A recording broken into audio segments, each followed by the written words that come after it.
Tonight, we step softly into the archives no map will show. Not shelves of scripture, but chambers where visions of history flickered in ghostly light. The Vatican may deny it, but the story of the chronovisor still waits in the dark. We begin where the world grows quiet long after visitors have left the Vatican museums, long after the last shoes echo on the marble. In this calm, stories breathe. They move through locked doors and closed files. They ride on whispers that never seem to fade.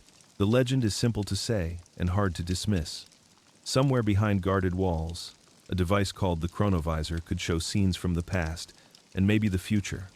Not travel-only vision, like a screen that tuned to history itself. Priests and scientists working together. Old circuits, brass dials, a hum like a steady prayer. That is how the tale goes. Some claim it showed ancient Rome alive again. Others say a small group watched moments no one could have filmed. Names appear in old accounts, monks, physicists, music scholars, each leaving traces that never quite add up, yet never quite vanish. There are letters, interviews, and sudden retractions. There are photos that surfaced and then were called fakes. There are official voices that say, kindly but firmly, no, nothing like that. Still, the rumor remains. This is a sleep story, so we do not chase. We drift. We will wander the archives in our minds, step by step. We'll open imaginary drawers and set down what we find. A claim, a doubt, a clue. We will let the noise fall away until only the strongest signals are left. If the chronovisor was only a myth, why does it keep returning? If it was real, why hide it? Perhaps both things can be true. A device for seeing and a mirror for belief. As you rest, let curiosity be soft and steady. No rush, no fear. Just the slow turning of pages in the dark and the gentle question that guides us. Did the Vatican ever hold the power to watch time? The corridors stretch long and empty, their marble floors polished smooth by centuries of careful steps. The echoes of daytime chatter have dissolved into the hush of night. Only the soft hum of distant lights lingers, a background note like a lullaby meant for no one. The Vatican at night is a place of stillness, as though the very walls breathe in slow rhythm, guarding memories too heavy to be spoken aloud. You find yourself walking with unhurried steps, the air cool, the silence deep. A door waits ahead, half in shadow. It bears no sign, no mark, only the worn brass handle that gleams faintly beneath a single lamp. A key turns inside it. The sound is quiet, yet it seems to fill the entire corridor. The tumblers slide, the bolt retreats, and with a sigh the door opens inward. Beyond it lies no grand hall, no fresco ceiling, no room meant for visitors. It is simple, lined with shelves of paper and parchment, bound spines and curling edges. The air smells faintly of old ink and the dust of centuries. Some shelves lean with the weight of their burden, sagging like tired shoulders. Others stand rigid, disciplined, as though they have not been touched in decades. At first glance, this is just another archive, one of many hidden within the labyrinth of the Vatican. But the hush feels different here. The silence is not passive. It is active, like an ear pressed close, listening. You pause in the doorway, uncertain if you've entered a room or stepped into a secret. The shelves seem to shift in the dim light. Not moving, not in the literal sense, but alive with a presence that cannot be named. You walk deeper, your hand brushing along the spines of books whose titles are long worn away. A red light blinks on a console in the corner. Not candle flame, not lamp, but something electric, pulsing steady, as though waiting. The stories say this is where it begins, not with a grand reveal, but with a small light, overlooked by most, ignored by many. A scientist once sat in this room, they say, alongside a priest whose vows bound him to silence. Together, they watched history move across a screen, not connected to film or tape. The past, alive again, unfolding before them as though a veil had been lifted. But tonight, no screen glows, no voices stir. Only the faint hum remains, and the slow comfort of stillness. You lean closer, listening for what isn't there, wondering whether the walls have kept more than books. Some say this is where the time machine, the chronovisor, once rested, a device so simple to describe and so impossible to prove. It was said to be a console of knobs and dials, framed by antennas shaped like musical instruments, built to tune to time as though time itself were a frequency waiting to be caught. No moving through it, no stepping into another era, only sight and sound, projected in real time, like watching the present of another century. You breathe slowly, the air steady in your chest. Whether such a machine ever existed is a question no locked door will answer. And yet, the story lingers. You can almost hear it now, as though the quiet itself whispers it. The night the switch was flipped, the night the past returned. For now, you stand in silence, letting the room fold around you. You do not chase the truth. You simply allow it to drift near, like a story told by the air itself. This is the beginning, and the first door has opened. A whisper drifts across the decades. Chronovisor. The word itself carries weight, though it feels more like a rumor than an invention. It does not appear in textbooks. It does not sit in scientific papers beside formulas and diagrams. It exists in shadows, in interviews quickly retracted, in notes whose authenticity is endlessly debated. The story tells of a Benedictine priest, Father Pellegrino Ernetti. His name surfaces often, tied to the chronovisor like a signature half-smudged on an old letter. He was no charlatan, at least not in the way skeptics describe tricksters. He was a scholar, a musicologist, a man of discipline and study. He had spent his life surrounded by ancient chants and sacred sound, tracing melodies that cross centuries. If anyone were to believe sound could survive time, perhaps it would be him. Ernetti once claimed that he and a group of scientists, some say 12, others fewer, built a device that could capture echoes of the past. He described it not as a miracle, but as an application of physics. Just as radio waves carry voices across distance, so too, he suggested, do waves of energy carry moments across time. The right instrument, carefully tuned, might catch them. He said they did catch them. He spoke of seeing the destruction of Rome, of listening to plays long lost to history, of watching Christ upon the cross. His words were extraordinary, yet he spoke them with calm certainty, as though recounting not fantasy, but fact. Still, the story met with doubt. Photographs attributed to the chronovisor surfaced, then were dismissed. A famous image of Christ, said to have been viewed through the machine, was later shown to match a common devotional statue. Did Ernetti believe his own story? Did he exaggerate? Did others twist his words into legend? No one can say, but the name stuck. Chronovisor. It passed from mouth to ear, from article to book, from speculation to whispered certainty, and each time it was spoken, the dust around the Vatican seemed to stir, as though the archives themselves remembered. Skeptics insist the device never existed. Believers insist it was hidden, sealed away once the dangers became clear. To look upon the past is one thing, to look upon the future quite another. If such a machine could predict what is yet to come, then entire worlds of faith, politics, and science would shatter. So the name lingers in dust, half believed, half dismissed. Not because of proof, but because proof has never been enough to kill it. Every denial seems to make the rumor stronger, as though silence itself keeps breathing life into the story. And so tonight, as you rest in this quiet story, the name rises again. Chronovisor. A word that feels less like a title, more like a key. Picture the room again, but now it is not empty. Two figures sit side by side, one in a simple cassock, the other in a plain suit.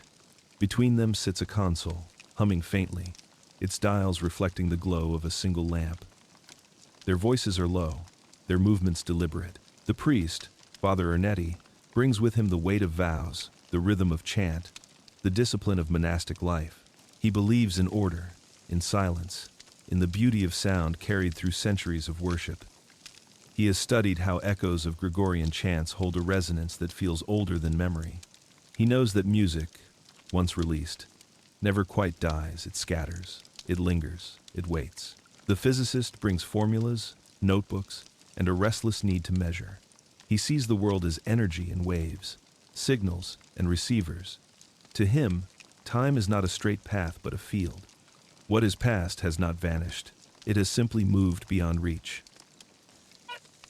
With the right alignment, perhaps those signals can be drawn back, like pulling a distant radio station into clarity. Together, they form an unlikely pair.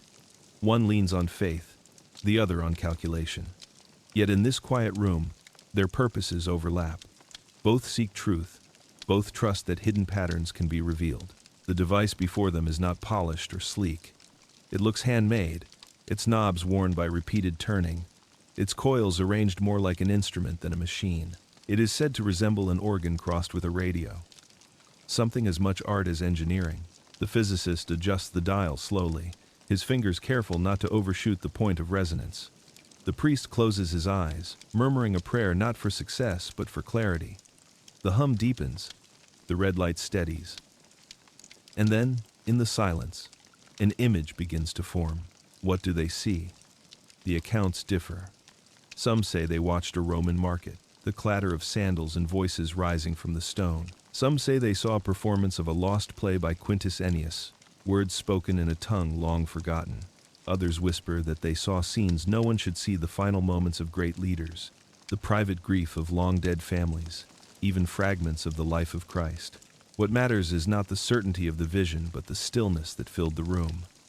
Two men, one of faith and one of science, sharing the same silence as history unfolded in front of them. They did not leap or shout. They did not debate. They only watched, eyes steady, as the past returned like a tide. Later, one would speak. Later, the other would retreat into silence. But in this moment, there was no conflict, no contradiction. There was only the hum of the chronovisor, the glow of its console, and the unbroken attention of two men who had seen something they could never unsee. And you, listening now, are not asked to decide. You are only asked to imagine that room, to feel the weight of their stillness, the balance between prayer and physics, and the quiet hum of a machine that may or may not have ever existed. Sleep comes easier when you do not rush for answers. Tonight, let the priest and the physicist sit together in your thoughts, their silence steady, their gaze fixed on the screen of time. There are stories of papers that were never shown, of designs that existed only in memory, drawn and erased before anyone outside a small circle could see them. The chronovisor was said to have blueprints, though none survived in public view. People asked for them, journalists, skeptics, curious priests. What arrived instead were fragments.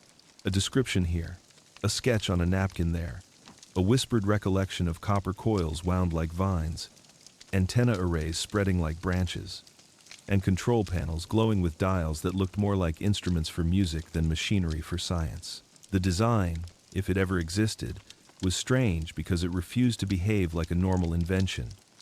A radio has wires, tubes, frequencies. A camera has lenses, film, shutters. But the chronovisor, according to the tales, had neither lens nor tape, neither microphone nor reel. It was a thing of resonance. You did not aim it at the past the way you would aim a telescope at a star. You tuned it, slowly, patiently, like a musician adjusting the strings of a violin until they sang in harmony. Father Ernetti once described it not as a machine, but as a receiver of events. That phrase lingers. It suggests the past still vibrates, every moment a ripple that has never fully faded. Imagine throwing a stone into a pond. The waves spread outward. Most people believe the ripples vanish, absorbed into the surface. But what if they remain, faint but endless, continuing across the water forever? A receiver, sensitive enough, might detect them. The chronovisor, so the story goes, was built to catch these waves of history, but there were no schematics to hold, no official drawings filed in archives. When asked, Ernetti gave vague descriptions. He mentioned antennas, cathode ray screens, metals arranged in precise patterns. He hinted at quantum principles long before they were discussed in everyday conversation. Yet he never produced a paper, never laid diagrams on a desk. Some believe this was caution. Others think it was proof of invention, that the machine was real, too dangerous to duplicate, too powerful to reveal. And some more skeptical argue it was proof of fiction, that he spoke only in fragments because there was nothing more to show. Still, the absence of blueprints only deepened the fascination. Engineers speculated. What combination of coils and harmonics could capture echoes of time? Musicians compared it to organs, where sound waves overlap and amplify until they create something larger than themselves. Mystics heard in the description a resemblance to instruments of ritual devices that bridged worlds not through science, but through intention. The idea that time might be tuned like a song carried a certain beauty. It was a vision of technology not as cold, metal, and calculation, but as an art form. To operate the chronovisor was not to press buttons like a technician, but to play it, like a musician coaxing a melody from silence. One wrong adjustment, one precise turn, and centuries unfolded. But again, the pages were blank. No schematics passed from hand to hand. No engineer published a working model. The blueprint lived only in words, and words drift easily like smoke. And yet, the room where it was said to exist remained guarded. Visitors who pressed for details were deflected. Journalists who asked too sharply were met with soft denials. And so the machine remained neither proven nor disproven, suspended in the space between rumor and revelation. Perhaps the true blueprint was never on paper. Perhaps it was etched only in memory, carried in the minds of those who built it and protected by the silence of those who saw. Perhaps the design, like the visions it produced, could not be fixed into lines and diagrams. Perhaps it was always meant to remain hidden, so that the legend itself could be the only lasting schematic, a design made of mystery, not of ink. The absence of evidence becomes, in its own way, evidence of something else. That some secrets are not meant to be traced by lines, but by silence. And so the chronovisor remains a device without schematics, an invention whose very invisibility fuels its power. The first time it was switched on, the room must have been filled with more silence than sound. Imagine the scene. A lamp burning low, shadows stretching across the shelves, the console humming faintly as though it breathed. The priest and the physicist sit close, their hands still, their eyes steady. There is no ceremony, no audience, only a small red switch waiting to be touched. The physicist hesitates, not out of fear but precision. He has spent weeks adjusting coils, aligning frequencies, turning dials until they balance like scales. The priest places his hand gently on the table, steadying himself as if preparing for prayer. Their breaths slow, their shoulders lower, and then, with a motion so small it could almost be missed, the switch is pressed. A click. A hum. The screen flickers. For a moment, nothing. Only static. The kind of gray haze that television once produced when no channel was tuned. A snow of noise, the sound of emptiness. The physicist adjusts a knob. The hum deepens. The static sharpens, then shifts. Patterns appear and vanish. Shapes begin to form, then fade. The priest leans forward, not to judge, but to watch. He has spent his life in silence, listening for the sacred in chants and echoes. He knows how to wait. The physicist keeps adjusting, the way a sailor shifts his sails to catch the wind. And then, slowly, the static bends into something else. A sound first. A low murmur, indistinct but human. Not recorded, not from any tape. The priest recognizes the timbre. It is the sound of many voices together, rising and falling in rhythm. A crowd, a marketplace, a gathering. Then, faintly, an image joins it. Stone arches, blurred at first, then clear enough to see the way light falls across them. A street, lined with figures in robes and tunics. The priest closes his eyes, overwhelmed not by the miracle but by the simplicity. These are not saints or visions. These are ordinary people walking, buying bread, carrying baskets. The physics of it escapes him, but the humanity of it does not. The physicist watches the screen, his hands trembling slightly on the dials. He knows the difference between static and signal, and this is signal. The switch remains pressed. The screen glows steady. Minutes pass. The scene continues. No one speaks. No one dares to break the fragile line of connection. They do not ask questions. They only watch. When at last the physicist releases the switch, the screen dims. The hum fades. The static returns. The room is silent again. The priest exhales slowly, his fingers pressed together in prayer, not of request but of gratitude. The physicist sets his notebook aside, unwilling to put into words what cannot yet be explained. The test is over. But something has shifted. They have seen. And what they have seen cannot be erased. From that moment on, Every press of the switch carries weight. Not every trial succeeds. Some nights bring only static. Some bring shapes too blurred to trust. But enough succeed to confirm the possibility. Enough succeed to suggest that time itself is not gone, but waiting, like a broadcast, faint and endless. The test switch is small. It could be overlooked among the many dials, yet it carries the weight of centuries. To press it is to open a door, not to walk through, but to see through, and once opened, the door never truly closes again. The stories say that among the first visions seen through the chronovisor were not grand events but simple streets. Rome, alive again, its stones washed with sunlight, its voices drifting like wind through the air. The device tuned, the static faded, and suddenly the screen held images of arches, fountains, and crowded markets. Sandals scraped against cobblestones. Children laughed. Merchants called out in a language that rolled like music. None of this was recorded. None of it should have been possible. And yet it appeared as though the air of the present had agreed to carry the memory of the past. Imagine watching a city not as ruins but as living stone. The Colosseum unbroken, its seats filled with people, the forums bustling, voices layered upon voices. The Tiber flowing with the same rhythm as today, yet framed by buildings that no longer stand. To see such a thing is not just to witness history, but to dissolve the barrier between then and now. The priest felt awe not because of spectacle, but because of ordinariness. He had expected perhaps saints or miracles, holy moments preserved. Instead, he saw children skipping stones in a river, a woman balancing bread on her head, a soldier laughing as he adjusted his armor. These were not the symbols of history. They were its heartbeat. The physicist felt awe for a different reason. He knew how signals decayed, how energy weakened over time. And yet here were sights and sounds as fresh as if they had happened yesterday. If these waves of history could be captured, what else lingered? Did every moment, no matter how small, continue forever, echoing through the fabric of reality? The stone of Rome carried these echoes. Perhaps stone itself remembers. Every footfall leaves vibration.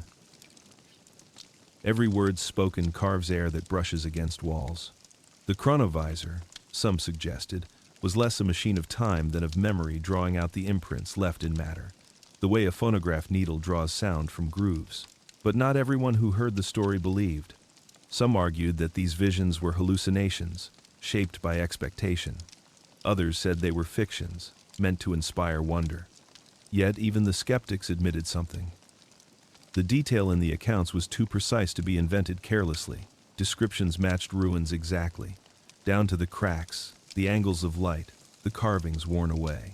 Whether invention or revelation, the visions became part of the legend. They gave the chronovisor not only grandeur but intimacy. For what is time if not the sum of countless ordinary lives? History is not only emperors and battles.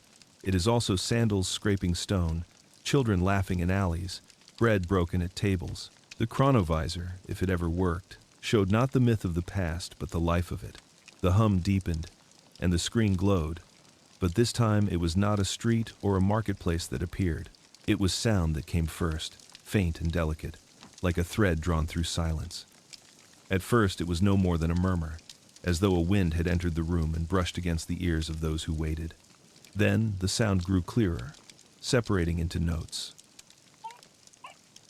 A choir. The voices were not modern. They rose in modes no longer sung in common worship. Voices woven together in patterns of chant that once filled cathedrals and monasteries. It was not a recording. It was not a reconstruction. It was alive, full and resonant, as though the walls of the present had opened to allow the past to step inside. Father Ernetti had devoted much of his life to the study of sacred music. He had examined the chants of centuries, the way notes shifted across time, the hidden structures that lay beneath melody. To him, music was not only art, but a map of spirit. He recognized the cadence, the purity of tones, the particular flow of words. This was not the guesswork of scholars reconstructing fragments. This was the sound itself. For a moment, the room seemed to expand. The low walls dissolved, and in their place appeared arches stretching high above, flickering candlelight glancing off polished stone. The choir filled the space, men robed in simple cloth, their eyes lowered, their voices raised.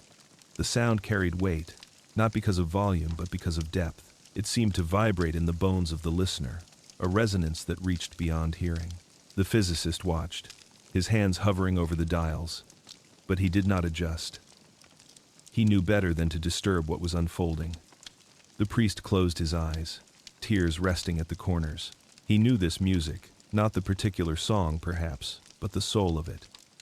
He had spent his life searching for echoes of this very sound, the kind of chant that seemed to bind earth and heaven. And here it was, carried across centuries, intact. The vision lasted minutes, though time itself seemed to stretch. When the voices at last faded, the silence left behind was almost unbearable. The priest breathed deeply, his chest rising with gratitude.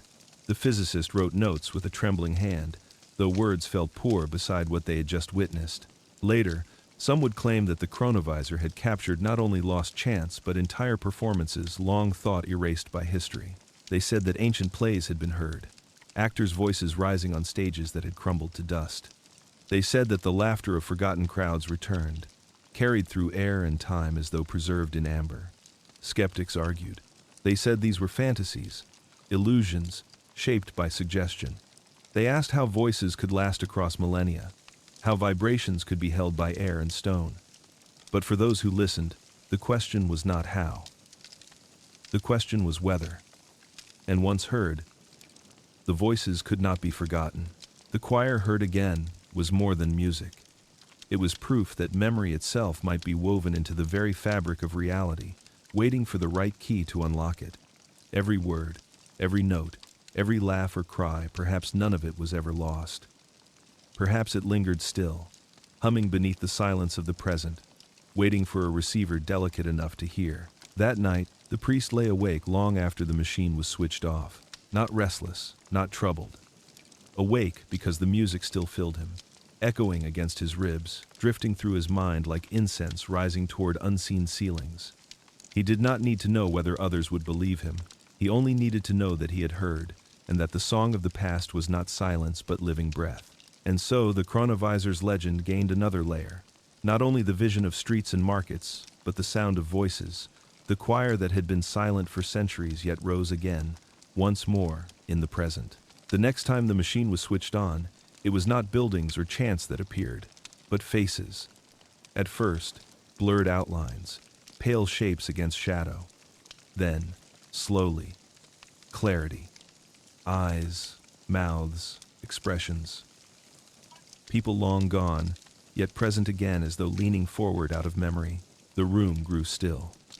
For it is one thing to watch crowds, distant and vague, and quite another to look into the face of a person who lived centuries before. There is intimacy in a face. It carries more than identity. It carries weight, story, emotion. When the chronovisor revealed them, it felt less like watching history than like meeting it. A man's face first, lined by age, his beard thick, his eyes sharp with intelligence. He wore robes unfamiliar to modern eyes, the fabric heavy and unadorned. He looked not at the viewer but beyond, as though his attention was caught by something happening just outside the frame of vision. His mouth moved, though no sound carried. Then he paused, as though sensing something unseen. The priest leaned closer. He whispered a name, uncertain but reverent. The physicist wrote quickly, noting details.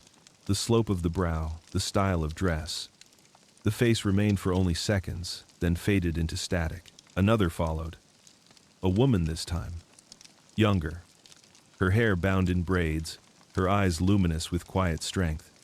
She smiled faintly, then turned her head, vanishing as though stepping behind a curtain. The images came in fragments, one after another. Not steady films, not recordings, but glimpses. Faces held briefly in old light, then gone. Each one unique, each one charged with the strange gravity of presence. The priest felt a tenderness he could not explain. To see these people, unnamed and unremembered, was to know that history was not only rulers and wars. It was also lives. Quiet, ordinary, sacred in their simplicity. The physicist felt the thrill of proof that the machine could capture detail, that it could reveal more than vague shadows. But alongside the thrill was unease. Faces carry responsibility. To look at them is to acknowledge them. and to acknowledge them is to owe them respect. Later stories would claim that some of these faces were recognized, that scholars identified historical figures, saints, leaders, that some images matched descriptions preserved in texts. Others insisted they were strangers, untraceable, reminders that most of humanity lives without record. But whether known or unknown, the faces held power. To meet the eyes of someone from centuries past is to feel the distance collapse. It is to understand that time is not a wall but a veil, thin enough for recognition to pass through. Skeptics dismissed the images as illusions, the mind projecting what it wanted to see. But even they admitted the descriptions carried detail too sharp to ignore. Light reflecting in eyes, wrinkles tracing stories of years, the faint twitch of a smile. Such things are difficult to invent convincingly. The priest returned often to those visions in memory. He carried them like icons, not because of their holiness, but because of their humanity. The physicist carried them too, though differently sketched into notebooks, analyzed, compared. But both men knew they had witnessed something beyond ordinary sight. The faces in Old Light remain one of the most haunting pieces of the legend. They suggest that no one is truly gone, that memory is not erased but preserved, waiting in layers of time. And perhaps, if the stories are true, the chronovisor did not simply show events. It introduced the present to the people of the past, one face at a time, luminous and fragile, held briefly in the glow of a machine that might never have existed. Of all the stories told about the chronovisor, one has clung most persistently: the photograph. It is said that Father Ernetti once shared an image captured through the machine, a picture of Christ on the cross. The photo appeared in magazines, grainy but powerful. It showed a man, eyes closed, head bowed beneath a crown of thorns. His face was strained with pain, yet serene. To believers, it was a miracle, proof that the machine had captured not only ordinary moments but sacred ones. To skeptics, it was a trick. Soon after, the image was compared to a common devotional statue sold in shops across Europe. The resemblance was undeniable. The posture, the features, even the tilt of the head matched. Critics declared the photograph a fraud, a clumsy attempt to pass art as history. They accused Ernetti of deception, of inventing stories to gain attention. But the story did not end there. Supporters argued that the resemblance proved nothing. They said the statue had been crafted to match descriptions of Christ, descriptions that might themselves have been inspired by visions long forgotten. Perhaps the statue and the photo both reflected the same source. Perhaps truth had many echoes. Ernetti himself remained guarded. At times he insisted the photo was genuine. At other times he withdrew, saying little, allowing the rumor to swirl without correction. His silence only deepened the mystery. Did he release the image? Was it stolen? Was it planted to discredit him? No one could say. The photograph, whether genuine or false, became a symbol. It represented the fragility of the chronovisor story. For those who wished to believe, it was a glimpse of sacred history. For those who doubted, it was proof of fabrication. In the end, it became both, carrying within it the paradox of faith and skepticism. The priest who once looked into the screen may have known the truth. The physicist who adjusted the dials may have known too. But they said little, and their silence spoke louder than their words. If the photograph was false, why remain silent? If it was true, why allow it to be dismissed? Perhaps that is the nature of mystery. Proof is never final. Evidence can be doubted, denied, or reinterpreted. What matters is not the certainty but the weight of the question it leaves behind. A photograph that shouldn't exist. A machine that may never have existed. Yet together they form a story that persists, not because it is proven, but because it will not go away. And tonight, as you close your eyes, let the image drift softly in your mind. Not as proof, not as deception, but as a reminder that some questions remain alive precisely because they cannot be answered. A photograph that lingers in silence, like the echo of a face glimpsed in Old Light, waiting quietly in the space between belief and doubt. The Vatican is no stranger to questions, nor to mysteries. Through centuries of history, it has learned the art of answering without answering, of speaking with words that say just enough yet reveal very little. When the story of the chronovisor began to spread articles, interviews, photographs, it was only a matter of time before officials were asked for comment. The responses were measured. Smiles, polite and warm. A tilt of the head. A pause, just long enough to suggest patience. And then the words, "No such device exists." Simple, gentle, final, at least on the surface, but tone carries weight, even more than words. And the tone of these denials was not fiery. It was not indignant or harsh. It was calm, practiced, almost too careful. The church has faced scandal and heresy before. When it wishes to crush a rumor, it does so firmly, declaring it false with unmistakable authority. But with the chronovisor, the response was softer. A smile. A dismissal. A reassurance. As though the purpose was not to stamp out belief, but to soothe it, to let it drift away quietly. Some who listened closely noticed this. They asked why the language was so cautious. If the machine was fiction, why not laugh it off? Why not call it impossible, absurd, ridiculous? Why not demand proof from those who spread the claim? Instead, the words remained vague. It does not exist. No further detail. No debate. A closed door, gently shut. To believers, this was fuel. They whispered that the Vatican's careful words were a cover. That denial without explanation was a kind of confirmation. That the device was real but too dangerous, too disruptive, to admit openly. Why else would the statements feel so rehearsed, so measured? To skeptics, the careful words revealed something else, not secrecy, but courtesy. They argued that the church did not want to embarrass a respected priest like Ernetti, nor to crush the faith of those who found meaning in his story. A blunt dismissal might have caused harm. A polite denial allowed the tale to fade without shame. Both sides found in the Vatican's tone what they wanted. For one group, it was proof of concealment. For the other, proof of compassion. And perhaps both could be true, depending on which silence one chose to hear. Father Ernetti himself became quieter as years passed. He rarely elaborated, rarely explained. Sometimes he affirmed his story. Other times he deflected. In his later years, he seemed weary of the attention, as though he had carried a weight that had grown too heavy. The Vatican never issued detailed clarifications. There were no lengthy documents, no investigations, no official debates, only the same careful words. No such device exists. And yet the question never disappeared. If anything, the quiet refusal to engage left more room for imagination. Silence, after all, is fertile ground for wonder. Consider the halls of the Vatican Library, stretching in endless rows. Locked doors behind locked doors, archives that few will ever see. It is easy to believe that secrets rest within them, preserved in silence, waiting for the right eyes. Perhaps the careful words spoken to the world were not lies, nor truths, but a kind of protection for the machine, for faith, for history itself.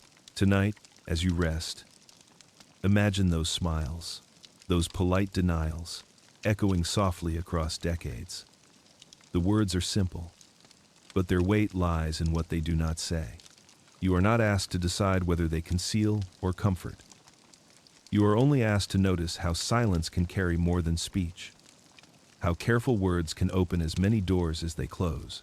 The purpose of such a device, if it ever existed, raises questions deeper than its mechanics. Why look back? Why peer into the past if the past is already known through books, ruins, memory? The answer lies not in curiosity alone, but in longing. Imagine the power to watch history unfold without guesswork, to see events as they truly were. For scholars, the temptation would be irresistible. Lost texts could be recovered, performances of ancient plays observed, words of philosophers heard directly from their mouths. No longer would history be filtered through fragments and interpretations. It would be visible, tangible, alive. But beyond scholarship, the longing is more personal. To look back is to revisit what has been lost, to see again the moments that shaped us, the people who are gone. The chronovisor was said to show not only empires and battles but ordinary lives. To a grieving heart, the chance to glimpse a loved one, even for a moment, would be priceless. Father Ernetti once spoke of watching an ancient tragedy performed, hearing lines no modern ear had ever heard. He described the beauty of the words, the weight of the performance. For him, The machine was a bridge to cultural memory, a way to restore what time had stolen. For others, it might have been a bridge to personal memory, a way to ease the ache of absence. There is also a moral argument. To witness the past directly is to learn from it without distortion. Wars could be understood not as statistics but as human suffering. Decisions of leaders could be judged in context, with clarity. Perhaps mistakes of history could be avoided if the truth of them were fully seen. Yet the desire to look back carries danger too. For every moment one wishes to see again, there are moments one wishes had never been lived. Not all history is gentle. Much of it is violent, cruel, unbearable. Would it be wise to watch such things unfold again? Could the heart endure them? And what of privacy? If the past can be viewed without limit, does anything remain sacred or safe from eyes that were never meant to see? Still, the yearning remains. Humans are creatures of memory. We keep letters, photos, journals. We return to childhood homes. We hold on to keepsakes that remind us of voices and faces long gone. The chronovisor, if real, was simply the ultimate form of this longing. Memory given life. History made visible. To look back is to reach for understanding, comfort, and connection. It is to affirm that nothing is truly lost, that every moment remains in some hidden layer of time. And even if the machine never existed, the desire it represents is real. It lives in every person who has ever closed their eyes and wished for one more glimpse of yesterday. Tonight, as you drift, think of your own past, not with regret, but with tenderness. The moments you miss are still part of you, still present in the quiet folds of memory. The chronovisor may be legend, but the truth it points to is undeniable. The past is never entirely gone. It waits within you, shaping who you are, whispering softly through time. If the chronovisor could reveal the past, the next question follows naturally. Could it reveal the future? And if it could, should it? To look backward is to seek understanding. To look forward is to seek control. The past offers lessons. The future offers temptation. Imagine standing before the machine, tuning its dials, and watching not what has been, but what will be. The possibilities are endless, decisions guided, disasters avoided, opportunities seized before they slip away. Leaders could predict wars, markets, elections. Ordinary people could glimpse the course of their lives, their loves, their deaths. It would be the ultimate power, the end of uncertainty. But such power is perilous. To know the future is to risk changing it.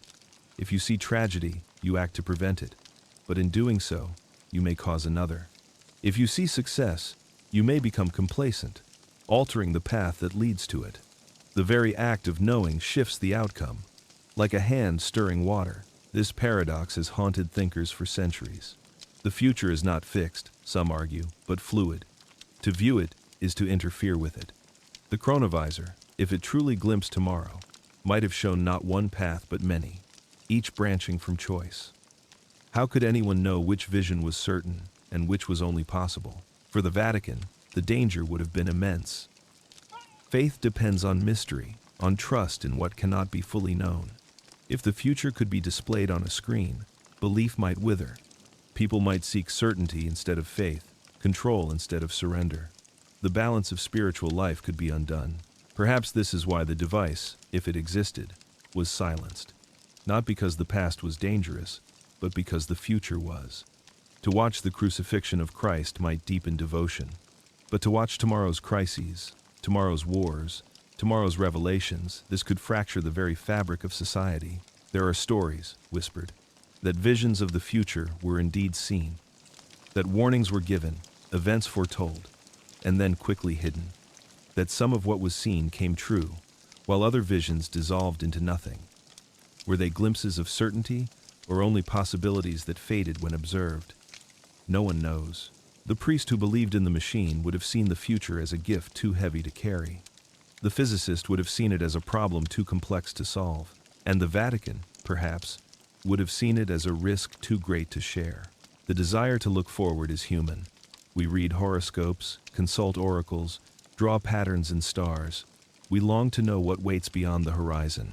But the wisdom of sleep reminds us, the future is not for control, it is for unfolding. The chronovisor's legend warns gently of this truth. To know too much is to lose balance.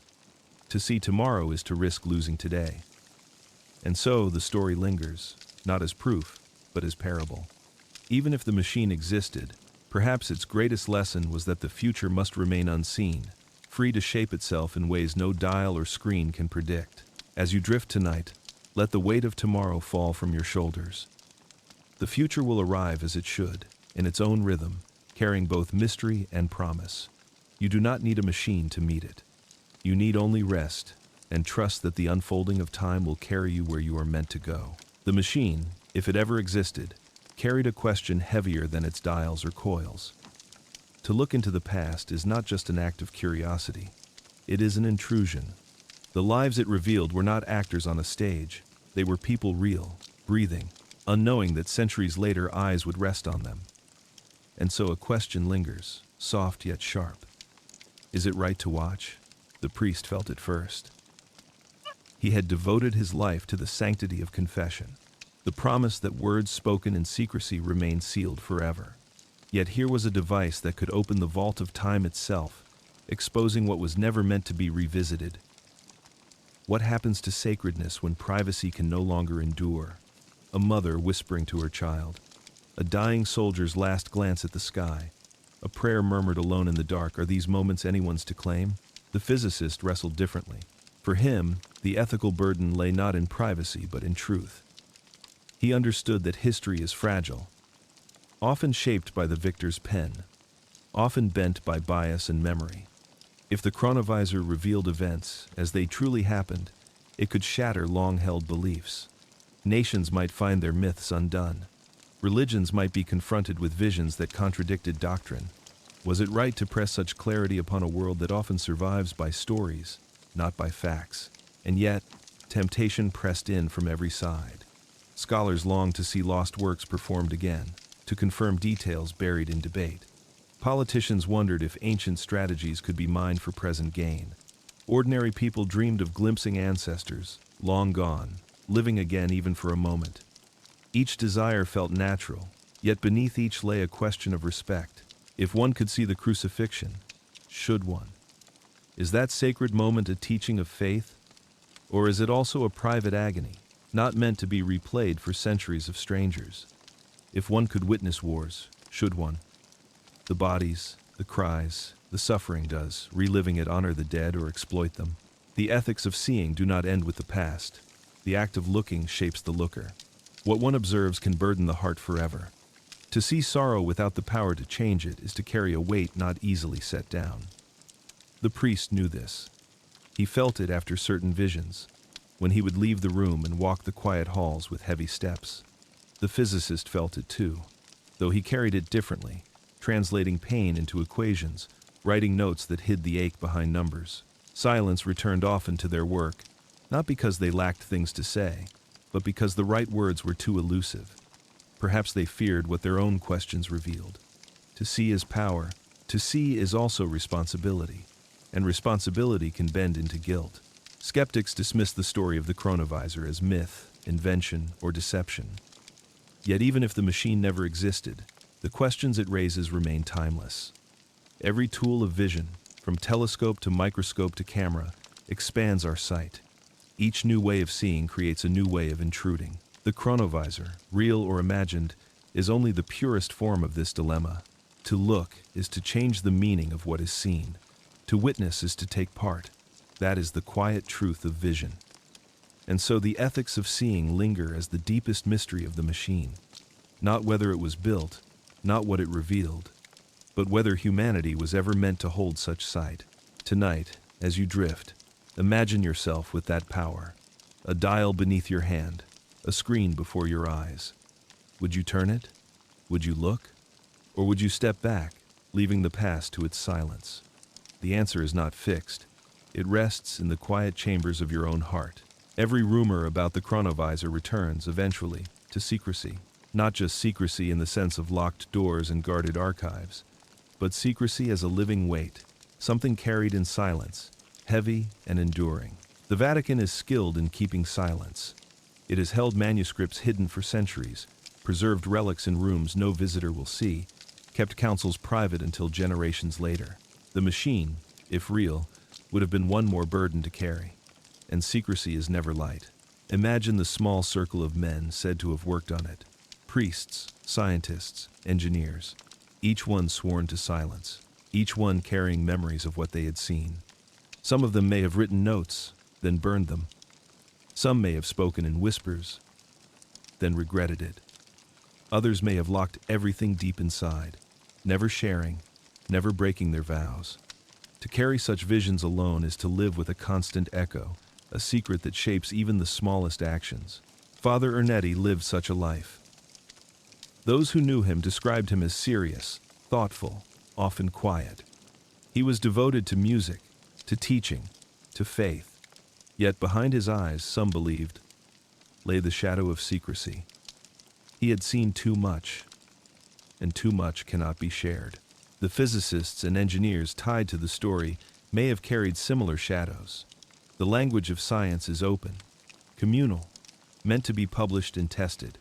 To see proof of something extraordinary and then be unable to publish it is a wound, a silencing of one's very vocation. Perhaps some of them retreated into ordinary work, burying their extraordinary knowledge beneath calculations of ordinary machines. The weight of secrecy extends beyond the individuals.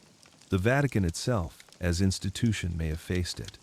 To admit the machine's existence would invite chaos, scientists demanding access, governments insisting on control, the faithful clamoring for proof or miracles. To deny it outright might risk discovery later. And so perhaps the safest course was silence, careful denials, smiles that reveal nothing. Secrecy is not neutral. It shapes the one who carries it. Over time, it becomes a companion, constant and heavy.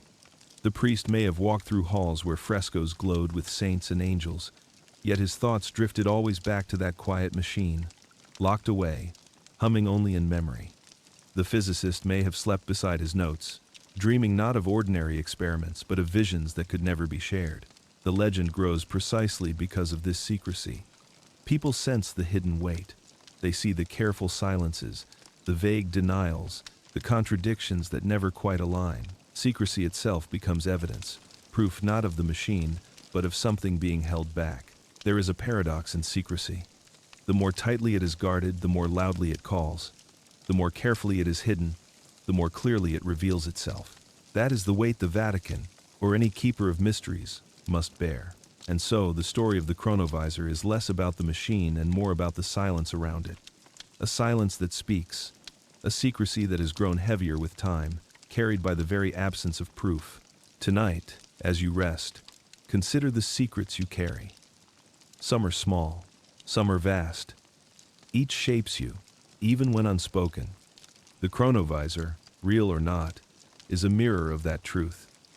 That secrecy is never empty. It is weight, and weight leaves marks. Descriptions of the chronovisor, when given, are fragmentary. Antennas shaped like lyres, coils of copper, a cathode ray screen glowing faintly, knobs that tune like the stops of an organ, a strange blend of science and symbolism, machine and ritual. Those who heard these fragments noticed something curious. The machine sounded less like a laboratory instrument and more like a prayer.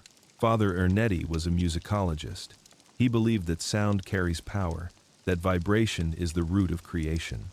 Chant, for him, was not only worship but technology, an ancient method of tuning the soul to the divine.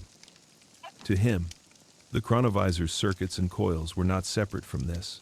They were an extension of it, a way of tuning not only voices but time itself. The physicist might have framed it differently. To him, resonance was a principle of nature. Every object vibrates, every atom hums. Find the right frequency, and even the smallest vibration can grow. To capture the past, one must tune into its resonance, the lingering vibrations it left behind. Between the priest and the physicist, prayer and circuit blurred. The act of adjusting the dials became like adjusting one's soul, aligning with what was to be revealed. The hum of the machine blended with the hum of chant. The glow of the screen mirrored the glow of candle flame. In their work, the sacred and the scientific overlapped, each feeding the other. The image of the machine as prayer carries beauty. Imagine copper wires arranged not only for function but for harmony. Coils designed not only for physics but for symbolism. Imagine a console that responds not only to touch but to intention. To operate it is to perform. Not a calculation, but a liturgy. Each adjustment is a verse. Each hum, a note. Skeptics scoff at this, calling it poetic exaggeration. But perhaps poetry is the truest way to describe something that cannot be explained. If the machine really did capture echoes of the past, then ordinary language may fail. One is left with metaphor, with images that suggest rather than prove. A circuit like a prayer.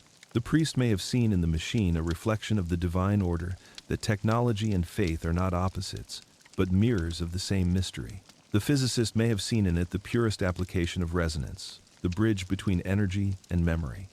Together they found themselves at a threshold where words broke down, where science became music, and music became prayer.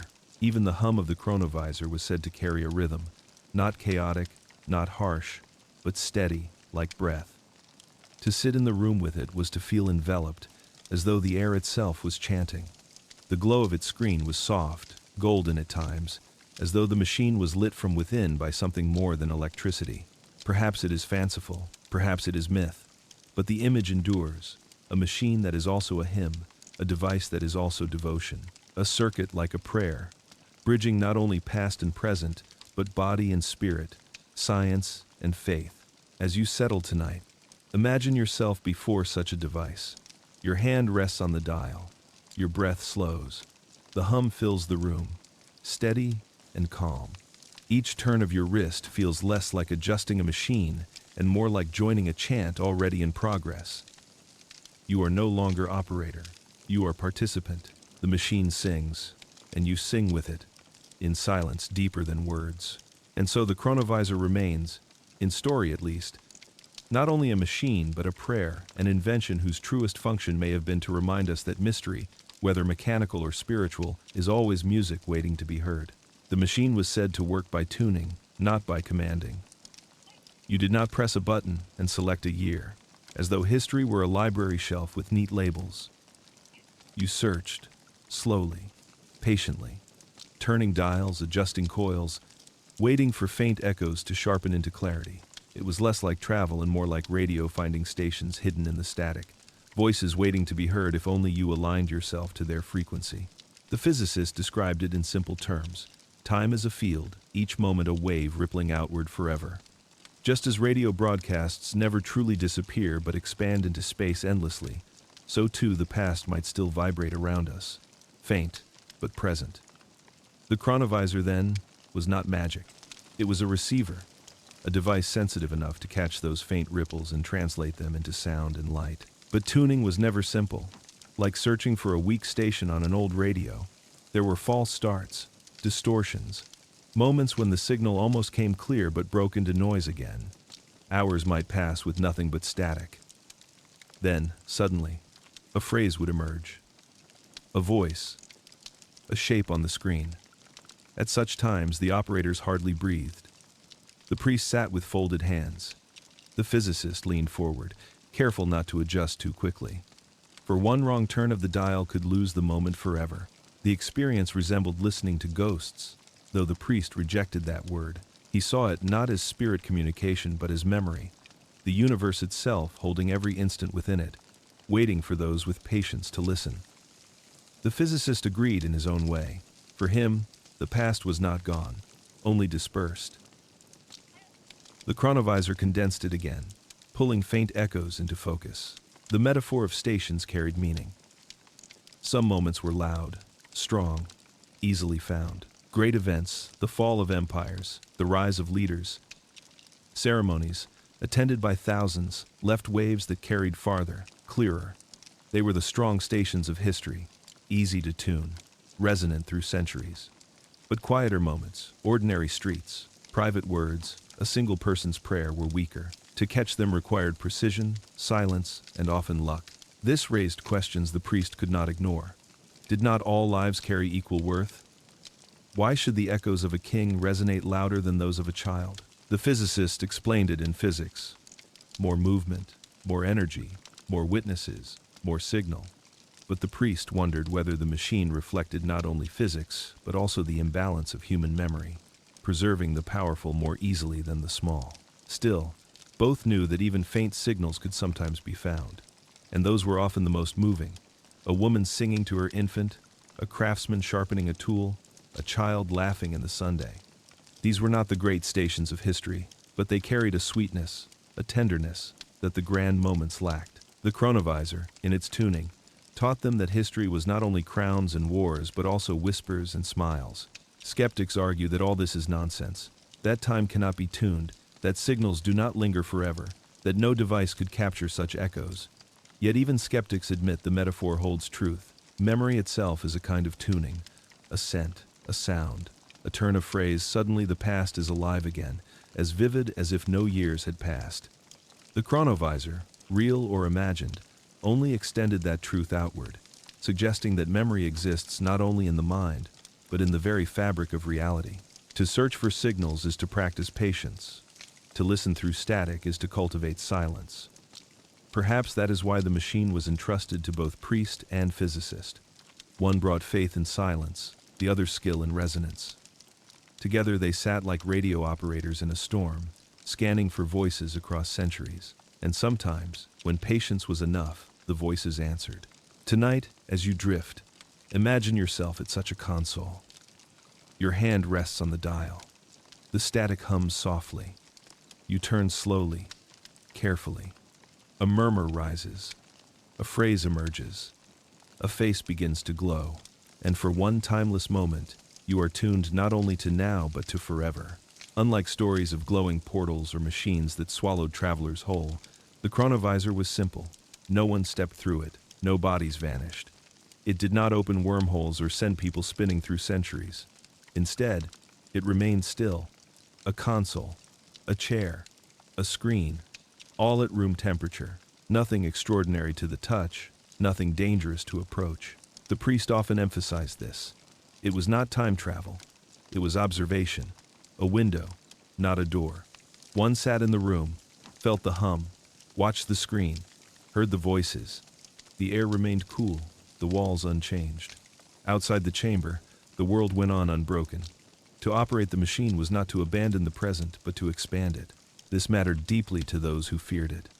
If it had been a portal, it would have threatened everything, people disappearing into past centuries, reappearing with knowledge that could reshape the future. But as a window, it seemed gentler. Less intrusion, more reverence. The past remained intact. The present remained anchored. Only vision flowed between them. Yet even as a window, the machine carried weight. For to watch without acting is its own burden. To see sorrow and remain still is not easy. The priest sometimes left the room with his shoulders heavy, for he had watched events he could not change. A famine unfolding, a soldier's death, the fall of a city. The physicist, too, felt this weight, though he buried it in his notes, reminding himself it was only observation. But both knew that the act of seeing reshaped the seer, even if the world remained untouched. The simplicity of the machine also fueled skepticism. If it were real, why so ordinary? Why no glowing energy, no dramatic power? But perhaps its simplicity was its proof. Real technology often hides its power in quiet forms.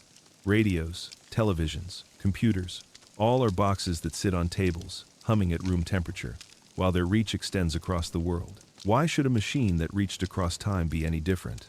The room itself played a role. Plain walls, simple shelves, a chair where one sat, still and silent. There was no grandeur, no theatrics, only stillness. The priest described it almost as a chapel, a place where one lowered the voice, bowed the head, and prepared to witness something sacred. The physicist described it as a laboratory, quiet so that instruments could detect what would otherwise be drowned in noise. Both descriptions pointed to the same truth. The power of the machine lay in silence, not spectacle. To sit before it was to practice stillness. You did not rush. You did not demand. You waited. You allowed the static to shift, the shapes to form, the voices to rise. And when they did, you watched quietly, respectfully, knowing the moment was gift, not possession. Room temperature time. A phrase that holds beauty. It suggests that the extraordinary does not need flames or thunder. It can rest gently in an ordinary room, humming softly, glowing faintly, unfolding its wonders without disturbance. As you rest tonight, imagine such a room. Plain walls, a quiet hum, a chair where you sit, calm and steady. Nothing extraordinary to the eye, yet everything extraordinary to the heart. Time itself breathing softly, at room temperature, waiting for you to notice. Among the many voices that whispered of the chronovisor, one story lingers of a scholar who could not hold silence. His name shifts in the retellings, sometimes a scientist, sometimes a monk, sometimes both. But always the shape is the same. A man burdened by what he had seen, unable to carry the weight alone. The tale begins with his participation in the experiments. He was not a leader, not the mind behind the coils or the dials, but a helper, someone invited for his knowledge of history. His task was simple: to confirm details, to compare what appeared on the screen with what was written in old texts. At first, he approached it with skepticism, assuming it was trickery, a test of his credulity. But then he saw markets alive, chants sung, faces lit by ancient fire, and he could no longer deny. At first, he obeyed the vow of secrecy. He returned to his work, silent, carrying the visions within him. But silence is heavy. He grew restless, distracted. In lectures, his students noticed his eyes drifting, his words pausing, as though he were hearing echoes they could not. In private, he wrote notes, then burned them. He prayed for peace, but the visions would not fade. At last, he confided in a friend, another scholar, someone he trusted deeply. He told of the machine, of the visions, of the burden of secrecy. He did not name names. He did not reveal locations. But he spoke enough. His friend listened with awe, then with fear. For to hear of such things is to carry a secret second-hand, and secrets spread even when unintended. The confession leaked. Small at first, a rumor in a library, a whisper in a cafe. Then larger, until a journalist heard it and printed an article. Vague but tantalizing. The scholar denied it, then denied again, but the words had already taken root. His reputation faltered. Some called him a liar, others a prophet. He withdrew, ashamed, regretting his confession. Yet perhaps his words were necessary. Without him, the story of the chronovisor might have remained hidden entirely, forgotten within locked rooms. His weakness became the seed of legend. His confession, though regretted, ensured that the question would never fade. Was there truly a machine hidden within the Vatican that could see through time? The priest and the physicist may have frowned at his betrayal. They may have mourned the breach of trust. But they too must have understood the burden. To carry visions of history within oneself and never share them is almost impossible. Secrets demand release.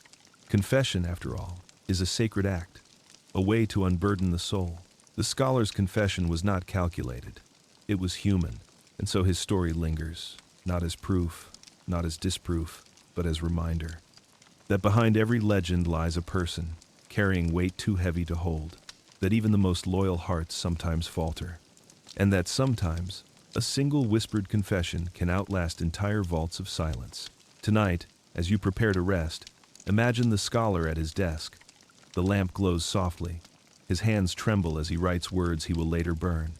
His eyes close, weary from visions he cannot forget. He breathes, he prays, he confesses, and though centuries may pass, his whisper still drifts in the air, reminding us that even the deepest secrets are carried by human hearts, and human hearts, sooner or later, must speak. The story of the machine did not remain within cloisters and libraries forever. Rumors travel, and the whispers of the chronovisor eventually reached ears outside the Vatican. It was said that governments began to listen, not through official declarations, not through public statements, but through the quiet ways powerful institutions always listen: through informants, through reports, through questions asked in hallways. Imagine the temptation: a device that could observe the past without distortion, a screen that could reveal ancient decisions, hidden treaties, or even the origins of rival nations. For intelligence agencies, the idea was irresistible. To know history as it truly was would be to hold leverage. To expose a myth, confirm a secret, or reveal a deception long buried, Such knowledge could alter diplomacy, reshape alliances, destabilize enemies, but more dangerous still was the possibility of the future. Even if unproven, even if only rumored, the notion that a machine might glimpse what was yet to come was enough to ignite interest. What if one could predict wars, anticipate revolutions, foresee markets, or expose plots before they unfolded? Even a hint of such a possibility would draw governments like moths to flame. Stories began to circulate of quiet approaches. Men in suits, not cassocks, visiting Rome. Meetings unrecorded, questions asked, with careful phrasing. Not accusations, not demands, only polite curiosity. What is the truth of this device? The Vatican, as always, responded with the same calm denials. No such machine exists. Yet the questions continued, not because officials believed fully, but because they could not afford not to. Some legends say intelligence agencies offered deals, access in exchange for protection, collaboration in exchange for silence. Others claim they attempted infiltration, sending agents disguised as scholars, hoping to glimpse what was hidden in the vaults. None of these tales can be proven, but the very fact they are told suggests the depth of fascination the machine inspired. The priest felt the unease of this interest. He had devoted his life to worship, not to politics. The thought of the chronovisor as a tool for governments weighed heavily on him. What had been intended as a bridge to memory, a window to sacred truth, might be twisted into weapon or surveillance. He prayed for guidance, uncertain whether silence served the greater good or fed darker hunger. The physicist carried the same unease in a different form. He understood that all technology, once discovered, is eventually used for power. The atom was split, first for science, then for war. The chronovisor, if made public, would follow the same path. Someone would find a way to exploit it, to profit from it, to turn vision into dominance. And so he too leaned toward silence. Though silence was its own burden. Whether governments truly gained access, no one knows. Some say the device was dismantled, hidden, destroyed before it could fall into secular hands. Others insist it was preserved, but guarded more tightly than ever. The absence of proof allowed both stories to thrive. What matters is the tension it reveals. Between sacred and secular, between curiosity and control. For if such a machine ever existed, it could not remain merely a tool of scholars or priests. The world beyond would always press in, listening, waiting, eager for the advantage such sight could bring. And so the chronovisor's legend is not only about faith or science, it is also about power, about the way secrets draw attention, the way silence invites pursuit. Whether governments listen politely at the door or press their ear against the vault itself, the machine's shadow reached beyond the Vatican walls. As you rest tonight, imagine those halls once more. Plain doors, silent corridors. Outside them, distant voices whisper. Strategists speculate. Leaders wonder what might be hidden within. Inside, the hum is steady, the silence thick, the screen glowing faintly.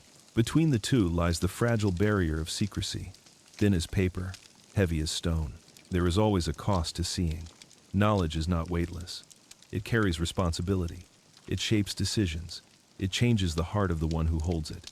The chronovisor, if it truly revealed the past, would not have been free of this price. Each vision brought not only wonder but burden. The priest knew this well. He had seen faces, voices, moments, never meant to be revisited. At first, he was filled with awe. But awe does not remain unshaken. Over time, it grew heavier. To witness suffering was to carry it. To witness truth was to wonder whether silence was betrayal. To witness faith's deepest mysteries was to tremble at the thought of disclosure. He prayed often, not for more visions, but for strength to carry those already seen. The physicist too bore weight, though he did not frame it in prayer. For him, the price lay in the collapse of certainty. Science thrives on reproducibility, on evidence shared and tested. But the chronovisor resisted this. Its signals were elusive, fleeting, sometimes clear, sometimes fading into static. To publish such findings would invite ridicule. To remain silent was to deny the very purpose of science. He felt himself caught between integrity and secrecy, a conflict that eroded his peace. For others, The price was temptation. Imagine knowing that you could glimpse the truth of any event. How easily could one fall into obsession, searching endlessly for answers to questions never meant to be answered? Who killed whom? What truly happened? What secrets lie hidden in shadows? Curiosity, unchecked, could consume. And then there is the danger of belief itself.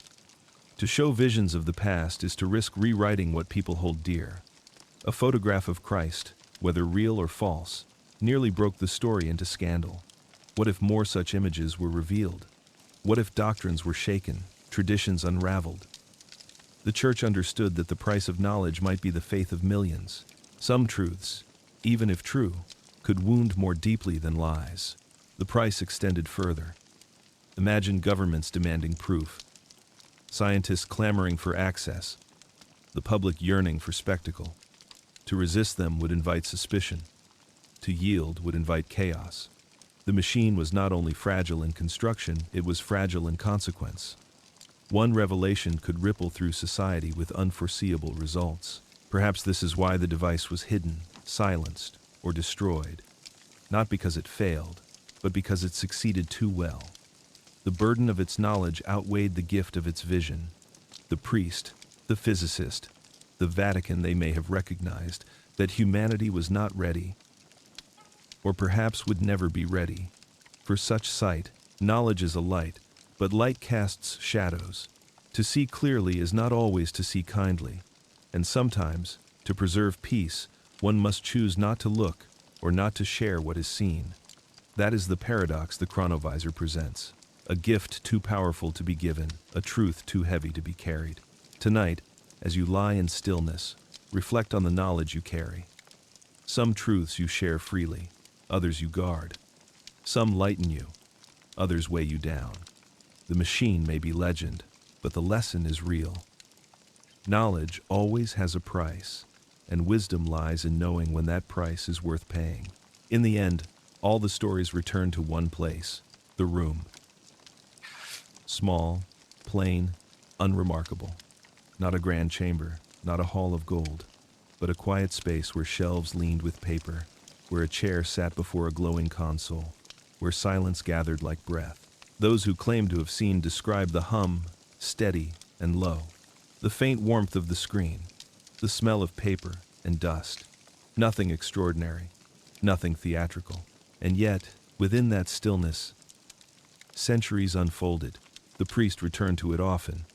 He described it as both burden and sanctuary. When he sat there, he felt himself between worlds, anchored in the present, yet touching the past. His prayers came easily in that room, not because the machine replaced faith, but because it deepened it.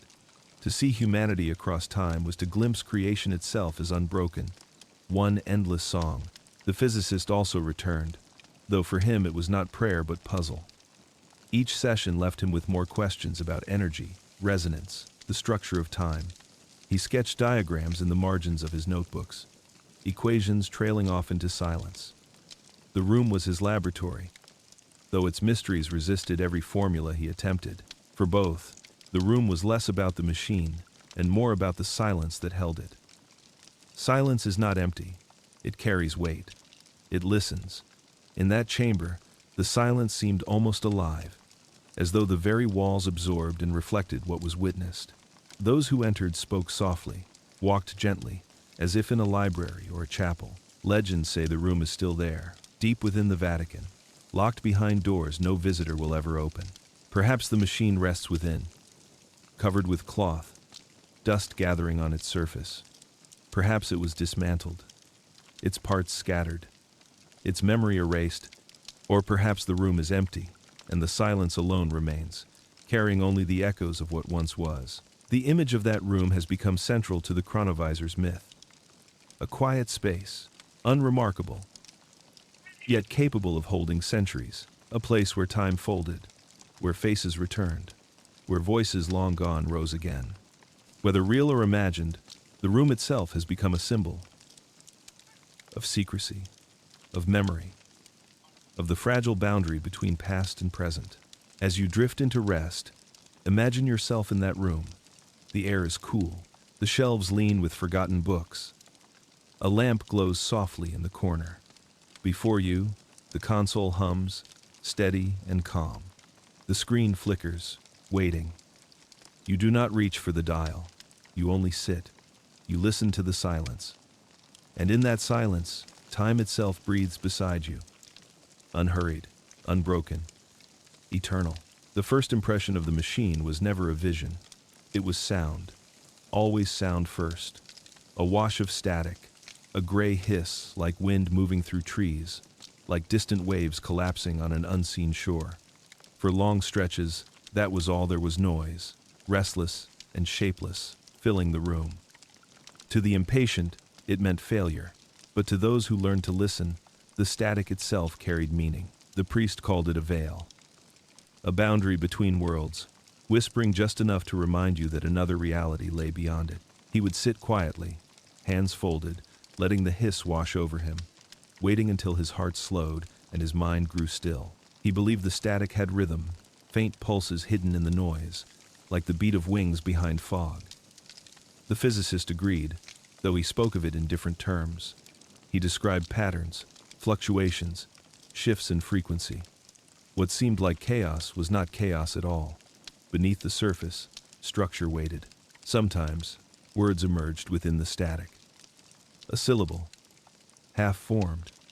A phrase that evaporated as quickly as it arrived. The operators would lean forward, straining to catch it, as though a voice from centuries past was trying to cut through the hiss. At other times, the static carried shapes, lines flickering across the screen, hints of light not yet assembled into images. These were the first threads of connection, fragile and fleeting. Demanding patience, to listen to static was to surrender control. You could not demand clarity. You could only wait, tune, allow. The priest compared it to prayer, those long silences when no answers seemed to come, when only stillness filled the heart.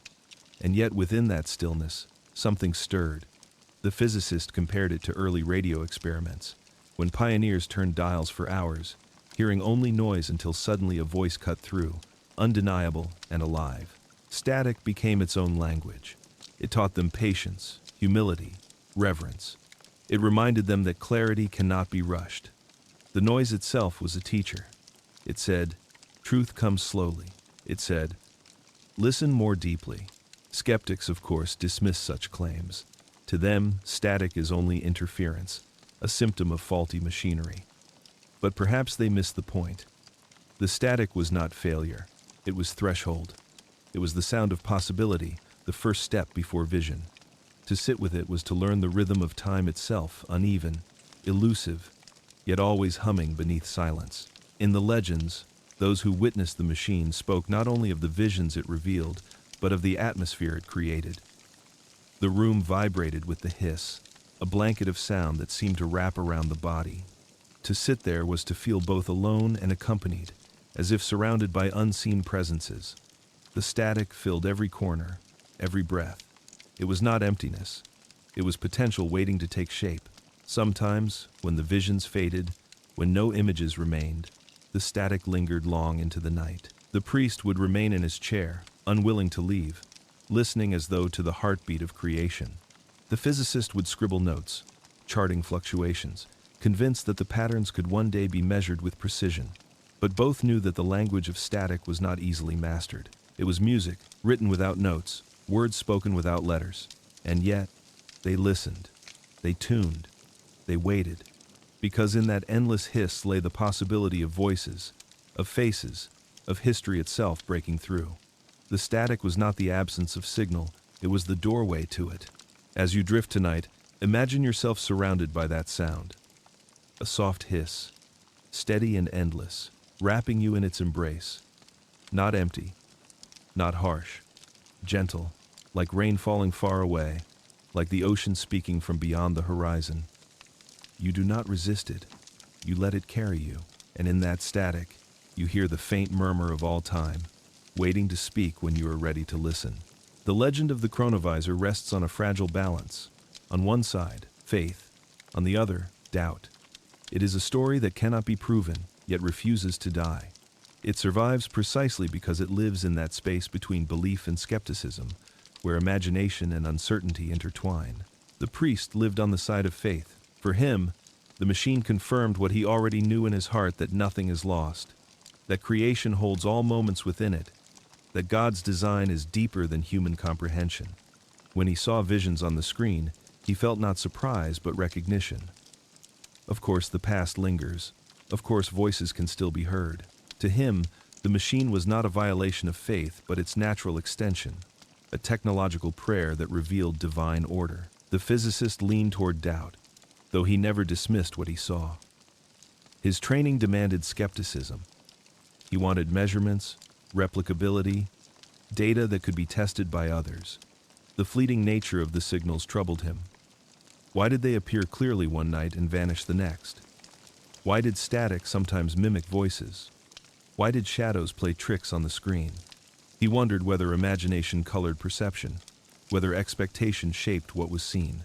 Yet doubt never erased his fascination. He could not deny what he had witnessed with his own eyes. Moments too vivid to dismiss as illusion. And so he remained caught, faithful not in the religious sense, but faithful to the possibility that something beyond explanation was at work. Those who later heard the story reacted much the same. Some believed instantly, convinced the Vatican guarded a secret too powerful to reveal. Others scoffed, calling it myth, deception, or wishful thinking. Yet few could remain indifferent. The tale demanded response, either embrace or rejection.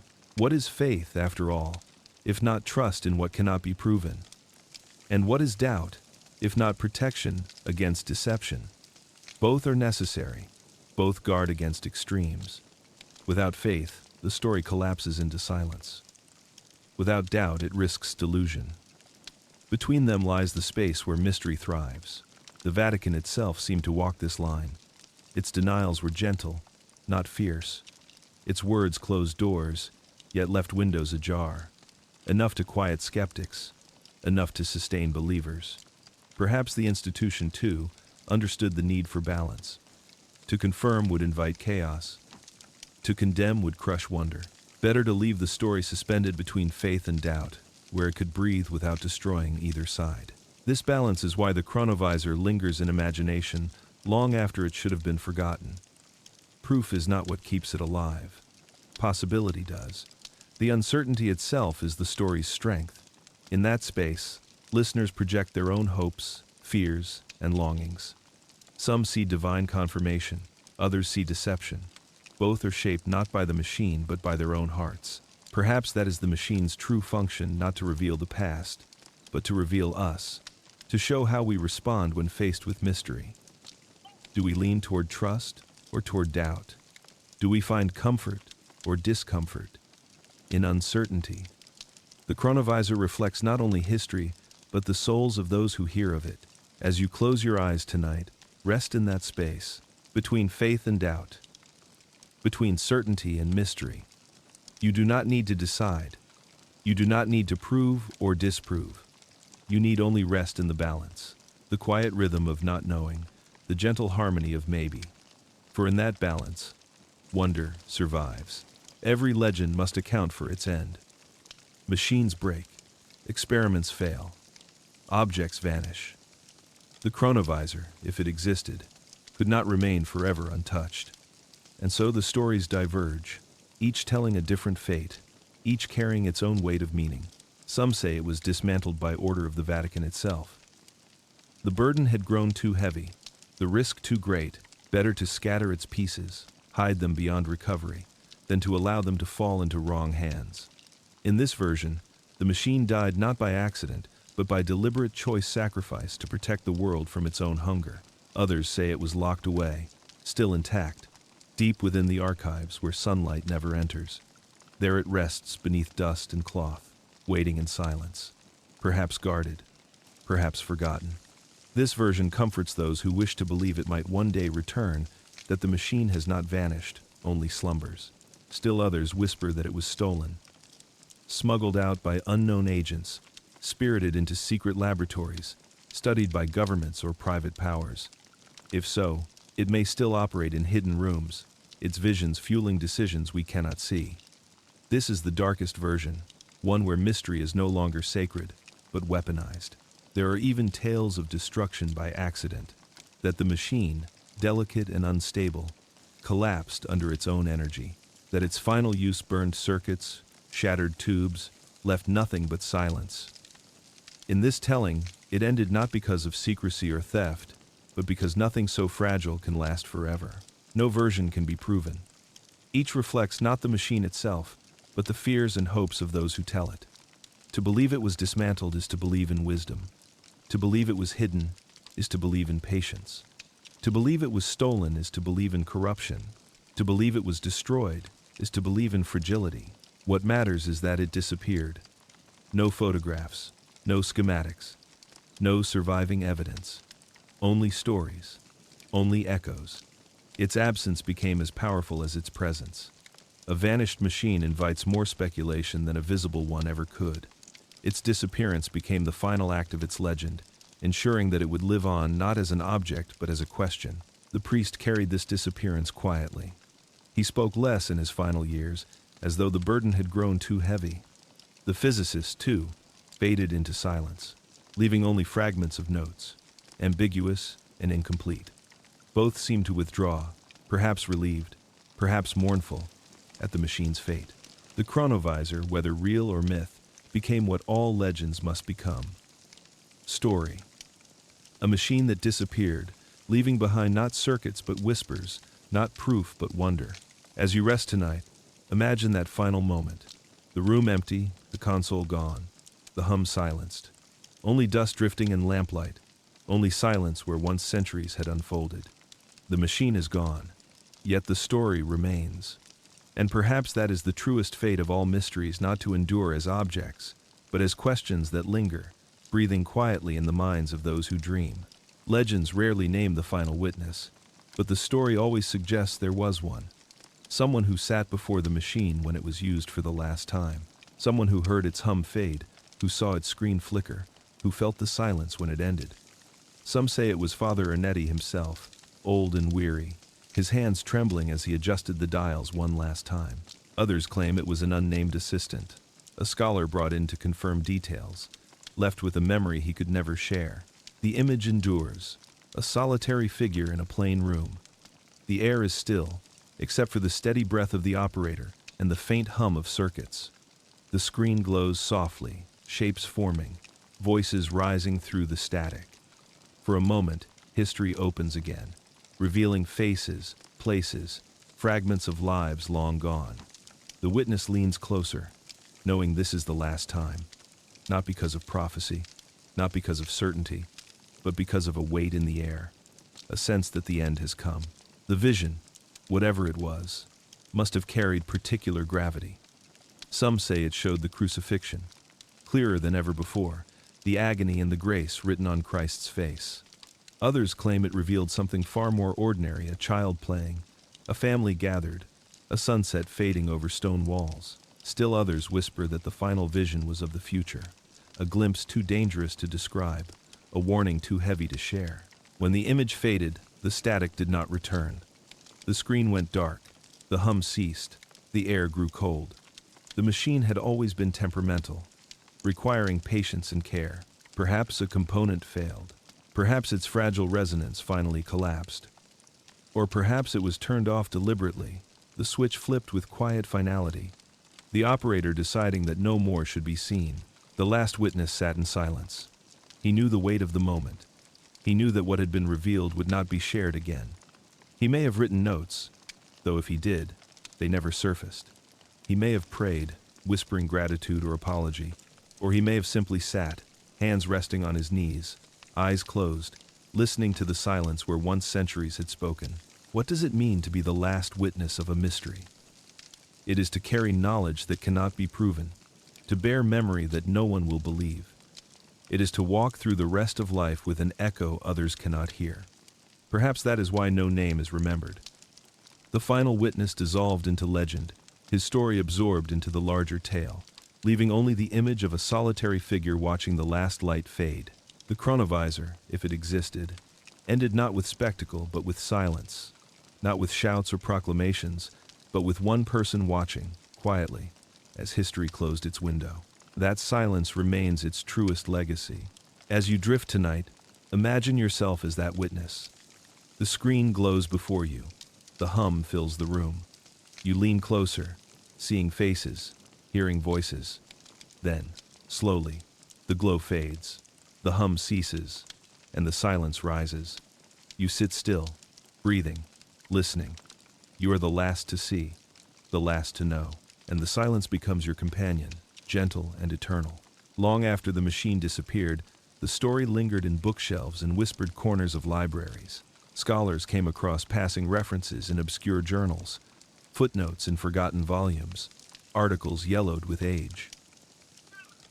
Each mention was brief, uncertain, half disbelieved even by the one who wrote it. Yet together they formed a trail, like scattered breadcrumbs leading deeper into mystery.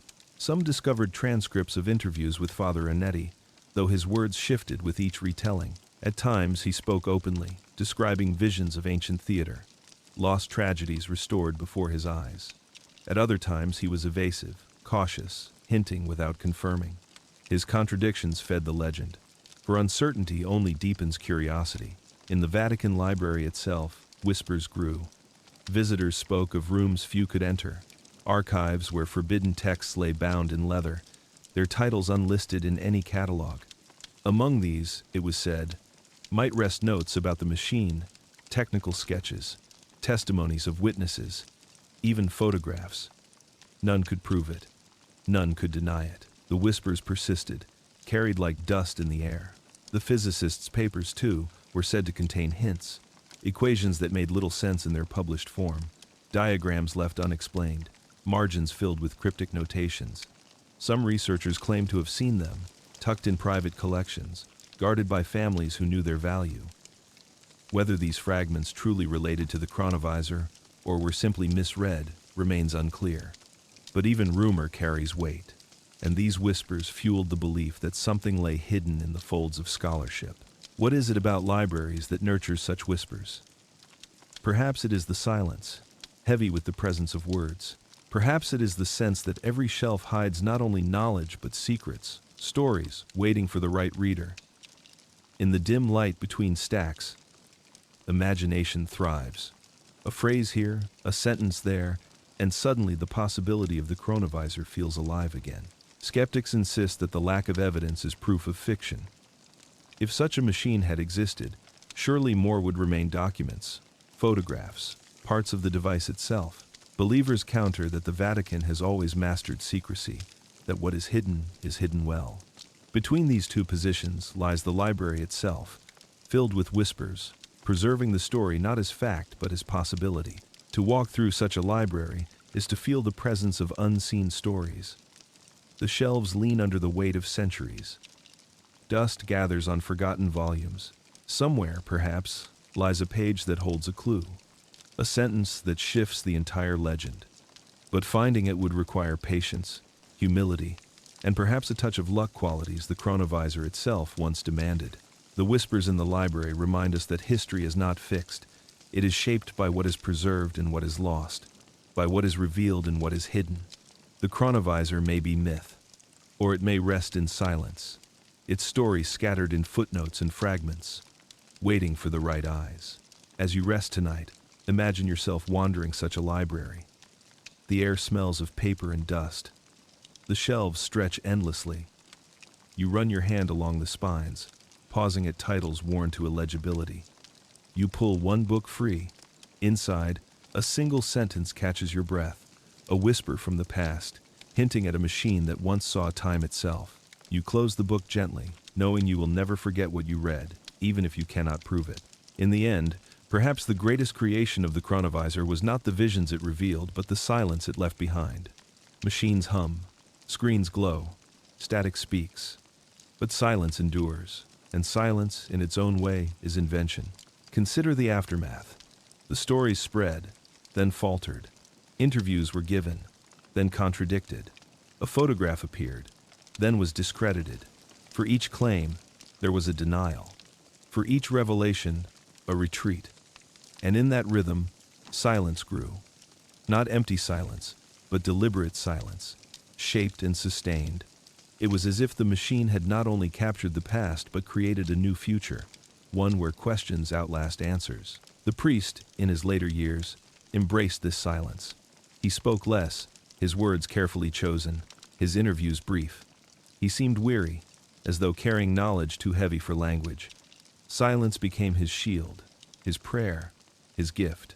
The physicist, too, withdrew, allowing equations to fade into obscurity, his notes dissolving into ambiguity. Silence surrounded them both, not as absence, but as presence. The Vatican, master of silence for centuries, allowed the legend to rest in this invention. Its denials were soft, its statements brief, its explanations vague. Enough to dismiss, never enough to end. Silence, carefully shaped, became the most powerful response. For silence is fertile. It allows imagination to bloom, curiosity to spread, mystery to deepen. A loud denial might have crushed the story. Silence allowed it to live. The invention of silence may be the truest legacy of the chronovisor. Whether real or not, it left behind not proof, not schematics, but a space in which wonder thrives. It taught us that mystery does not need answers to survive. It needs only silence, carefully tended. Perhaps this is why the story lingers, long after the machine itself disappeared. Because silence invites us to dream. In this way, the chronovisor became less an object and more a mirror, reflecting the hunger of those who imagine it. As you close your eyes tonight, feel the presence of that silence. It is not empty. It is full, alive with possibility. Within it lies the hum of machines, the glow of screens, the voices of centuries. You do not need to hear them. You do not need to see them.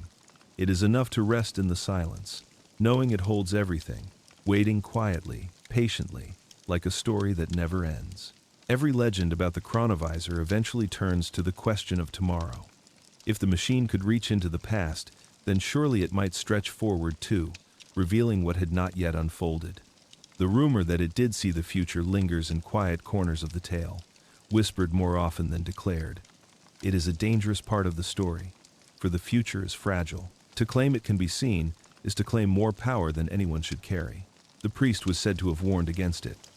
The past, he argued, was memory, safe to witness, though not without risk. But the future was not memory, it was possibility. To see it would be to shape it, to bend it with knowledge. Faith itself depends on mystery, on trust in what cannot be controlled. If the machine revealed tomorrow, then trust might wither, replaced by calculation. Yet, curiosity pressed in. The physicist, driven by hunger for answers, may have tested it. He would have adjusted the dials, listening to static, watching the screen flicker. Perhaps faint images emerged, shadows of wars, glimpses of cities yet unbuilt, faces not yet born. Perhaps nothing came, only distortion, echoes too faint to trust. We will never know. Some versions of the story claim visions were indeed seen. A time of upheaval, fire spreading across nations, towers collapsing, seas rising. Others speak of gentler images. Communities at peace, humanity unified, technology advancing into wonders beyond imagination. Which version is true depends on who tells it. But all agree on one point. If the future was shown, it was never shared openly. Why would that be? Perhaps the visions contradicted each other, revealing not certainty but possibility. Perhaps those who saw them feared the chaos that would follow if people knew what might come. Or perhaps the visions were too heavy, too terrifying, to release into the world. The future that never came remains the greatest absence in the story. It is the part of the legend that cannot be resolved. For even if one believes the machine existed, even if one accepts that it revealed the past, the claim that it revealed the future stretches further, demanding faith without proof, belief without anchor. And yet, the story endures. Because humans are drawn not only to memory, but to possibility. We want to know what lies ahead. We read stars, consult prophets, analyze numbers, search patterns. The chronovisor, real or not, embodies this longing. It offers a vision of certainty in a world of doubt, a promise that tomorrow can be seen before it arrives. But perhaps its silence on the future is its greatest wisdom. By withholding, it reminds us that the future must unfold on its own, without our interference. It tells us that tomorrow is sacred precisely because it is unknown. To live well is not to know every outcome, but to walk forward with courage despite uncertainty. As you rest tonight, release tomorrow. Let the question of the future drift away, like static fading into silence. Trust that what is meant to come will come in its time, neither revealed nor controlled, but unfolding gently, like dawn breaking after night. In the end, the chronovisor may have been less a device of circuits and coils and more a mirror of the human mind.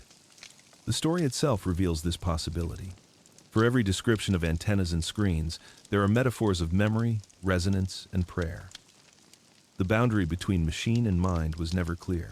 The priest spoke of it as an instrument of faith, a tool that revealed the truth that nothing is lost. He believed the machine tapped into the eternal memory of creation itself, what some mystics call the Akashic record, the infinite archive of all that has been and all that will be. To him, the chronovisor was not invention but revelation. The physicist described it in scientific terms, yet his words carried the same spirit. He spoke of waves that never vanish, vibrations that linger, signals that can be recovered if one tunes with care.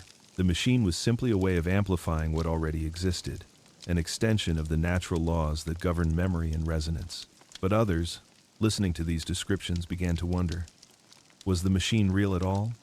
Or was it a parable, a symbol, a story told to point toward the power of the mind itself? For is not the brain already a chronovisor? Do we not replay the past in vivid detail, seeing faces, hearing voices, reliving moments as if they are still alive? Do we not dream the future, imagining possibilities so real they shape our waking choices? The mind carries echoes, just as the machine was said to. The mind projects images, just as the screen was said to. The mind tunes itself to memory and possibility, shifting frequencies of thought like dials. In this sense, perhaps the chronovisor has always been with us, not hidden in the Vatican, but carried in every human soul. To see the past is memory. To glimpse the future is imagination. To tune between them is consciousness itself. The story of the machine, then, may be less about technology and more about teaching us to value what we already hold. Yet the legend adds weight to this truth.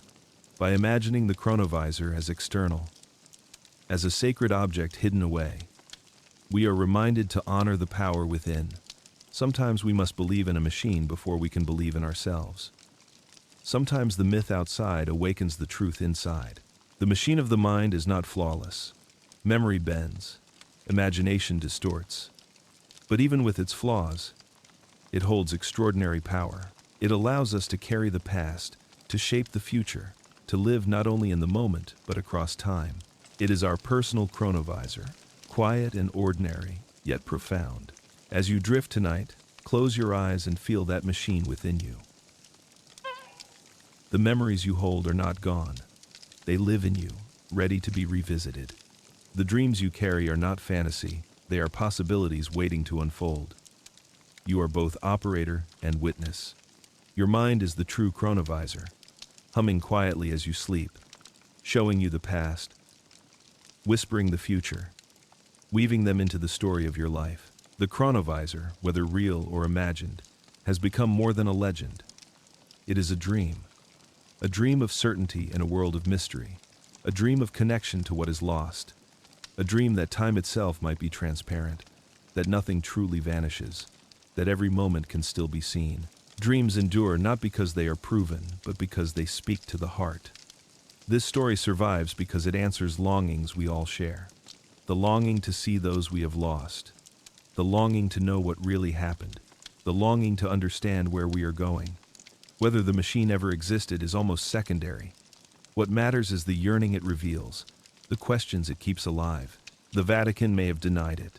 The physicist may have doubted it. The priest may have carried it silently to his grave. But the dream did not vanish. It lives in whispers, in books, in late-night conversations. It lives in us. For every time we remember, we act as if the chronovisor is real. For every time we dream of tomorrow, we use its power. For every time we wonder what is hidden, we keep its hum alive. The machine may have disappeared, but the dream remains, humming softly in the silence between words. Perhaps that was its true purpose. Not to give us proof, but to give us wonder. Not to change history, but to remind us that history is alive. Not to reveal tomorrow, but to remind us that tomorrow is a mystery worth walking toward. The dream that remains is not about technology. It is about hope. It is about the belief that nothing is ever truly lost, that the past is not gone, the future is not unreachable, and the present is richer than we know. The chronovisor may never be found in a vault, but it will always be found in imagination, in faith, in the silence that speaks more loudly than any words. As you rest tonight, carry that dream gently. You do not need a machine to honor memory, to imagine possibility, to live in wonder. You are already part of the story, already a witness to time's mystery. Close your eyes, breathe deeply. Listen for the faint hum in the silence. That is the dream that remains. Among the scattered stories that cling to the chronovisor like ivy to stone, one tale whispers of a keeper, not a priest, not a scientist, not a statesman, simply a man who carried the fragments of the machine after its end. Some say he was a custodian in the Vatican, a quiet figure who moved unnoticed through halls of marble. Others claim he was a scholar, sworn to guard what could not be destroyed. His name is lost, his face forgotten, yet his role endures in rumor. He was the keeper of ashes, because what remained of the chronovisor was said to be no longer whole. A coil here, a broken dial there, scraps of copper and paper, pieces scattered, useless on their own, dangerous if reassembled. The keeper gathered them as one gathers bones, reverently, silently, with hands that knew they held more than objects. He placed them in boxes, wrapped them in cloth, sealed them in drawers no one else would open. To him, they were not relics of failure but relics of fire. For fire leaves ashes, and ashes still carry the memory of flame. The machine had burned brightly once, if only in whispers, if only in half-seen visions. To hold its remains was to hold that fire, even if it could never burn again. The keeper lived a life of silence.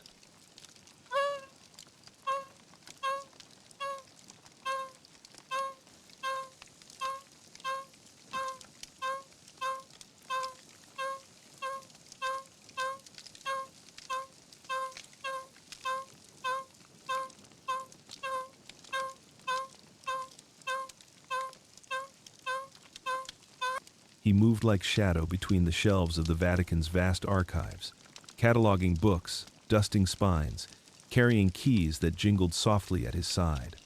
Only in the deepest hours of night, when the halls were empty and the lamps dim, did he open the drawers. He would lift a fragment, hold it to the light, trace its shape with his fingers. Perhaps he prayed, perhaps he wept, perhaps he only stared, lost in thought. Why did he do this? Perhaps he believed the pieces still held power, that one day they might hum again. Perhaps he feared what might happen if they fell into other hands. Or perhaps he simply could not let them go, bound by the weight of memory. To be keeper of ashes is to live between reverence and regret. Legends say he carried the burden until his death, leaving no heirs, no instructions. Some imagine the fragments buried with him, hidden in a grave no one knows. Others believe they were returned to the vaults, where dust claimed them once more. Still others whisper they were smuggled away, passed into other hands, fueling new experiments in hidden laboratories. No proof exists. Only the story of the keeper, silent and nameless, watching over what was left. His anonymity is fitting. Ashes do not require fame. They require only guardianship. The tale of the keeper reminds us that even when wonders fade, traces remain. Machines break, but memory persists. Fire dies, but ashes carry warmth. What matters is not the fragments themselves, but the devotion of those who hold them. As you rest tonight, picture yourself as such a keeper. A small box before you, filled with fragments of something once extraordinary. You lift one piece, feel its weight in your palm. It is quiet, inert, yet alive with memory. You return it gently, close the box, and whisper a prayer into the silence. You are the guardian now, keeper of ashes, holding within you the memory of fire. The Vatican Library is said to stretch like a labyrinth, corridors lined with shelves that vanish into shadow. For centuries, it has gathered not only books but silence. Among its countless volumes, there are whispers of texts that speak of the chronovisor not openly, not directly, but in fragments, in hints, in words that seem ordinary until read with care. Visitors describe the atmosphere as heavy, the air thick with dust and secrecy. Light filters through narrow windows, illuminating motes that dance like spirits. Some wanderers claim they have felt watched, not by guards but by the books themselves, as though the stories inside strain to be read. It is here, in these shadows, that the chronovisor lingers most strongly. A scholar once claimed to have found a manuscript bound in leather, its pages filled with diagrams of coils, antennas, and strange instruments. The text was cryptic, the language archaic, but the images bore resemblance to the descriptions of the machine. Before he could copy them, the manuscript was removed, taken by unseen hands. He searched again, but it was gone. Others dismiss his account as fantasy, yet the rumor survives. Another tale speaks of letters between priests, discussing visions witnessed in a small chamber. They wrote not of a machine, but of an instrument of memory and a screen of echoes. The letters were said to be tucked into an unrelated volume, discovered by chance. But when researchers returned to find them, the volume contained nothing unusual. Shadows play tricks in the archive. Books vanish, then reappear. Pages seem to shift. Perhaps it is only human error, or perhaps it is something more deliberate. The Vatican guards its secrets carefully. And silence often speaks louder than denial. The idea of hidden texts fuels imagination. What if there is a cabinet, locked and forgotten, filled with documents describing the chronovisor in detail? What if sketches still exist, showing how it was built, how it was tuned, what it revealed? What if photographs rest in sealed envelopes, images so powerful they have been hidden away for fear of their impact? Skeptics argue that no such documents exist, that the archive holds nothing but the ordinary relics of history. But those who have walked its halls speak otherwise. They speak of locked doors, of whispered warnings, of a sense that something waits in the shadows. The truth may never be known, yet the image of the archive persists, vast, silent, filled with secrets that shift like shadows. The chronovisor may not rest there physically, but its presence lingers, woven into the air, echoing in the silence between shelves. As you close your eyes tonight, imagine wandering that labyrinth. Your footsteps echo softly. Dust rises in the light of a narrow window.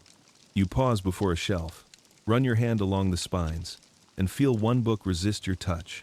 You pull it free. Inside, the pages whisper. You read words that speak of visions, of screens, of time itself. And before you can turn another page, the book vanishes, leaving only silence. The shadows close in, and you realize the archive has spoken not to give answers, but to remind you that mystery itself is the greatest treasure. When the stories of the chronovisor fade into silence, something remains. Not the machine, not the fragments, not the whispers in the archive. Something larger, a silence that seems almost alive. Not empty, but watchful. Not absence, but presence. Those who have written of the machine often describe this silence. They say it lingers after the visions end, heavy and profound. They say it fills the room, pressing gently on the chest, surrounding the listener like a vast ocean. They say it feels as though time itself is aware, watching back. The priest described it as prayer. When the machine fell silent, he felt the presence of God more strongly than during any chant or sermon. The physicist described it as resonance, the quiet after sound fades, when the air still vibrates with echoes too subtle to measure. Both agreed it was not ordinary silence. It was a silence that watches. What does it mean for silence to watch? Perhaps it means that in moments of stillness, we become aware of being part of something larger. We feel the weight of history pressing close, the nearness of countless lives that came before us.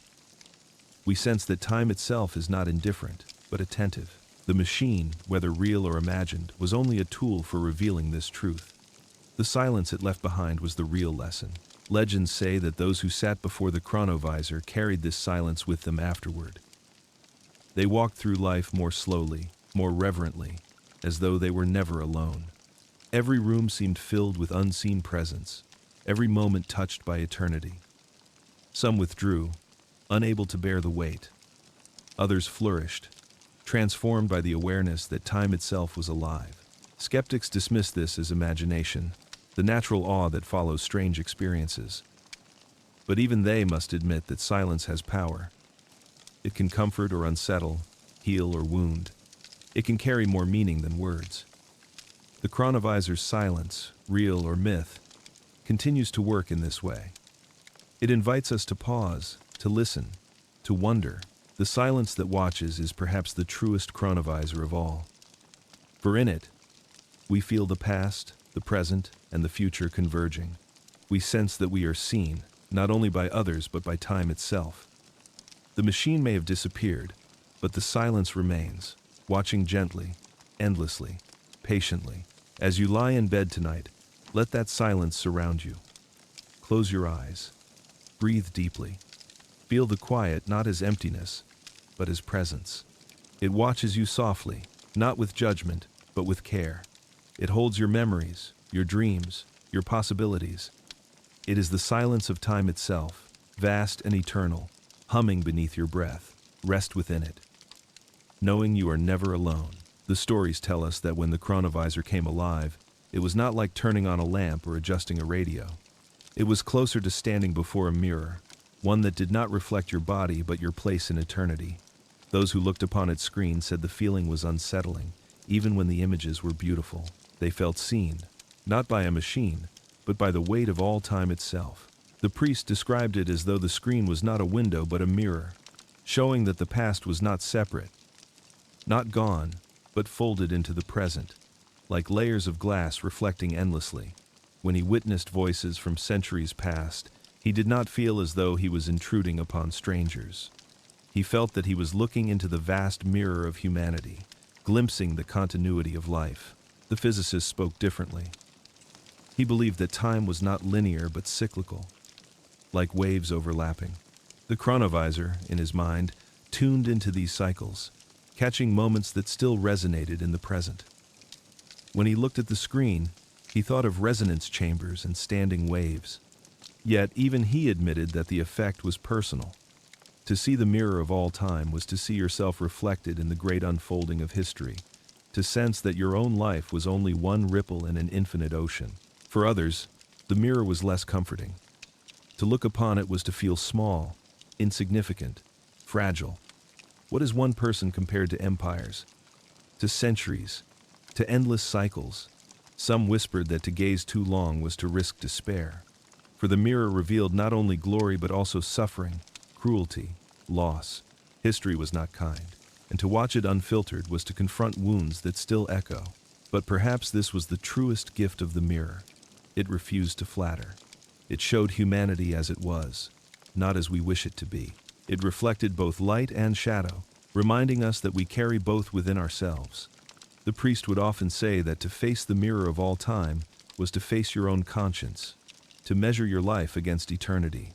We may never know if the chronovisor was real, but in another sense, the mirror of all time is already with us. Every photograph, every memory, every story we tell is a fragment of that mirror. When we recall a loved one, we are gazing into it. When we read of ancient history, we catch our reflection in its glass. The chronovisor was only an amplification of what already surrounds us. The truth that nothing is ever truly lost, that time itself holds us all. As you rest tonight, imagine such a mirror before you. It is vast, glowing softly, stretching beyond sight. In it, you see faces, some familiar, some unknown, some yet to come. You see your own reflection too, small yet radiant, one thread woven into an endless tapestry. The mirror does not judge, it simply reflects, patiently, endlessly. You gaze into it, and in return, it gazes into you, whispering that you belong to all time.